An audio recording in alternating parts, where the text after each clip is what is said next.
Basabo ne banyabo tuli ku St Charles Luanga Malongwe abakulu bano abendi nabo bakabaka mu kulya mu ndago tegeeza mu kuyimba era be bawaniridde bendo lino lyola batukubye omugongo bagenda soka batubuuzeeko awatali kwonoona budde then bamale batulageko siwe kiri sembeza akazindaalo ku mumo tubuuzeeko tubulire n'amannya go gwani amanya gange nze Nalwe Mary Assumpta era nga ndi muyizi ku St Charles Luanga Vocational and Senior Secondary School Malongwe wano mu Buyukwe. Oli mu class ki? Ndi mu senior 4 era nga ndi candidate. Tusuubirayo zi first grade awa bintu bya kusabira nedda tufuna zi era zonna enda kuzifuna. Tetuddamu a few moments later mubitegeera mwana tebiriyo few moments later tebiriyo kyekyenjawulo ekiri ku Malongwe nge tukirabayo wano wojja ofuna eddiini lyonna liri wano tosobola kugenda nga oli bwotyo ngero omuntu atalina ddiini ogamba enneema zonna zisibuka wano father head teacher nange kembalimu nvaano ng'enneema ntobye kyoba omanya gwe kati enneema yakujjudde ono aliko enneema ono bonna balina enneema boolaba wano sindika akazinda byawo noono omukyala atubuuzeeko how are you? Okay, I'm fine. My name is Tongorita from senior 4 class at Catchets. Tuli wano tugenda chikuba. Mugenda chikuba. Yes, anime nyinja I can use Luganda English if I want. Nayo olala ng'ojjeko bizogere. Nina just wakuba ntisagala ku. Sema Swahili abali. Lero no mukyala gwetayo olulimi olala mulembe. Mulembe. Amahuwa. Sibisobole. Oli otya? I'm fine, thank you. Gwani? Kajimu Sharon Husna. Ani? Kajimu Sharon Husna. Class senior 6. Wow. Kiri kitiyo mu 6 soko mpo obwala. Tell few moments later. Tell.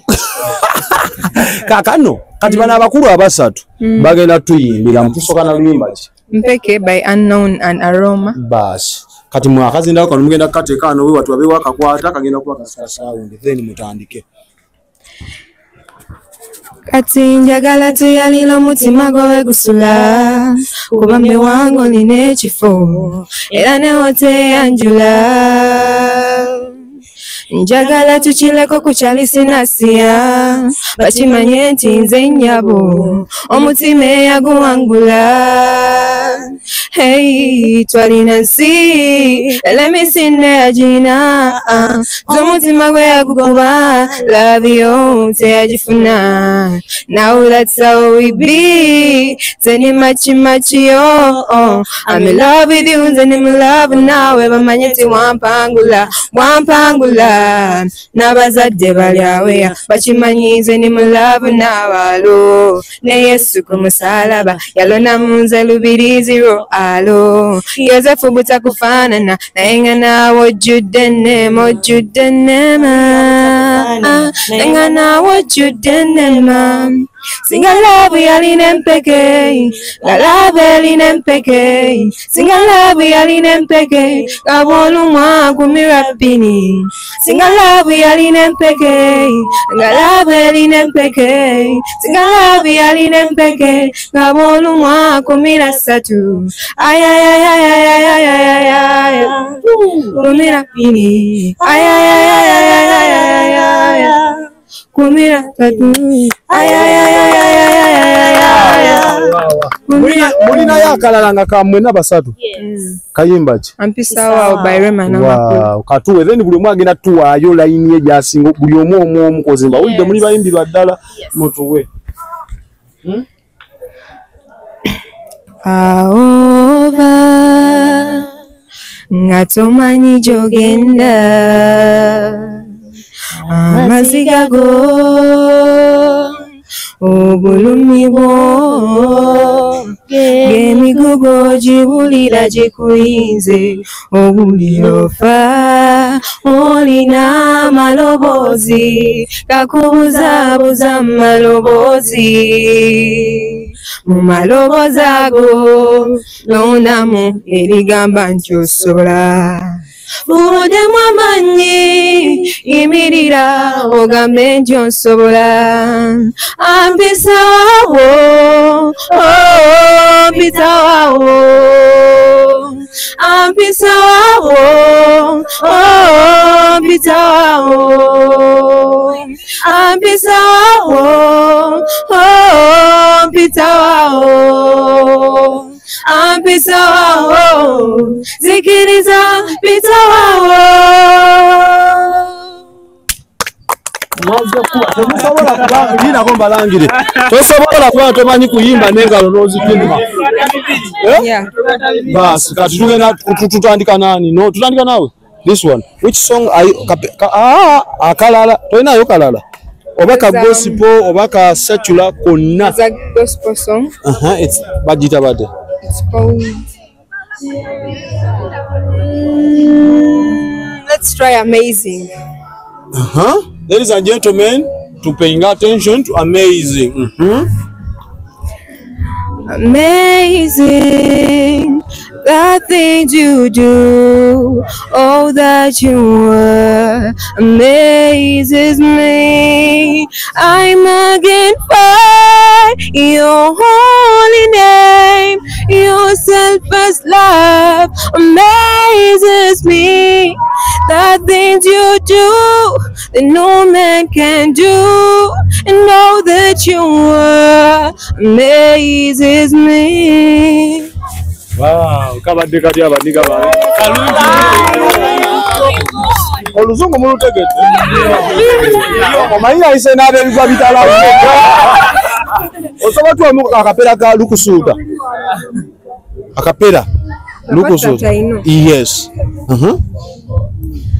Kwebaza makubo gogadde webale sala zotazeemu ebyesabye notabiba emanyo nina ensonga lowooza ku makubo gompisa wansi mu mutima gwa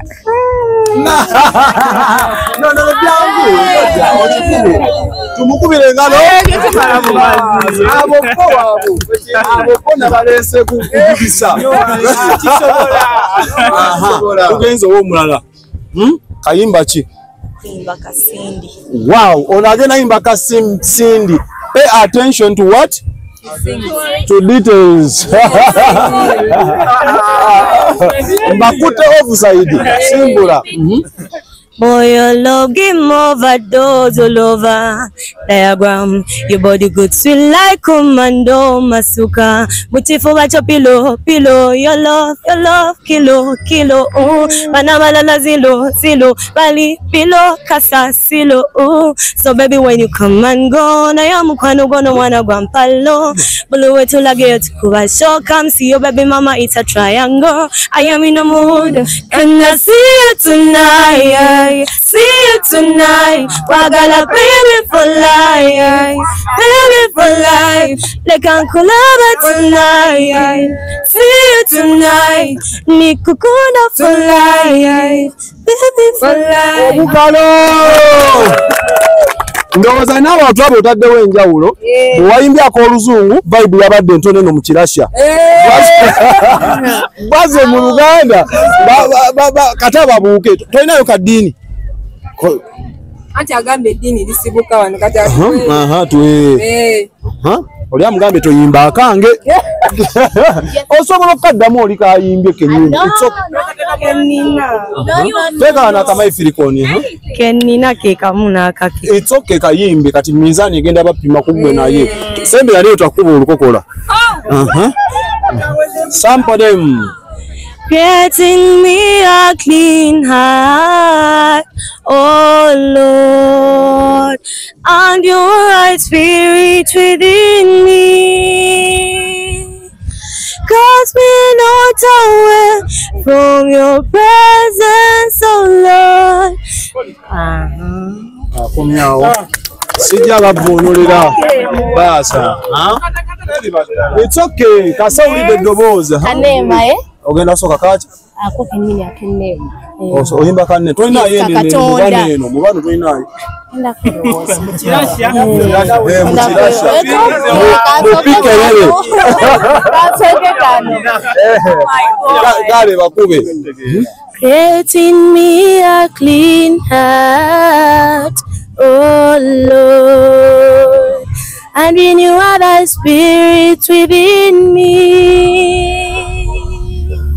Cast me not away from your presence, oh Lord, and take not the Holy Spirit from me.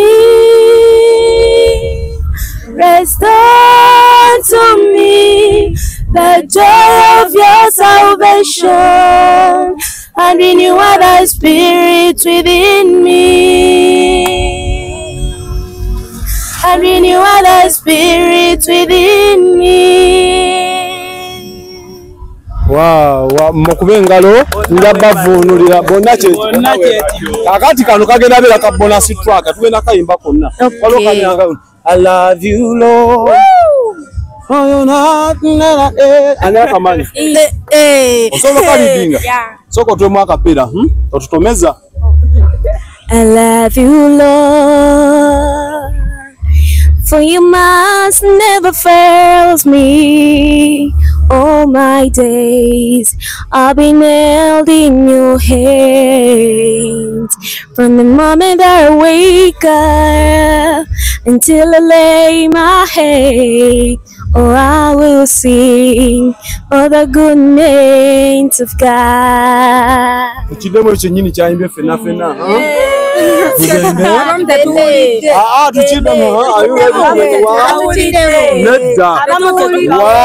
two, three, we go. I love you, Lord. For you, I love you, Lord.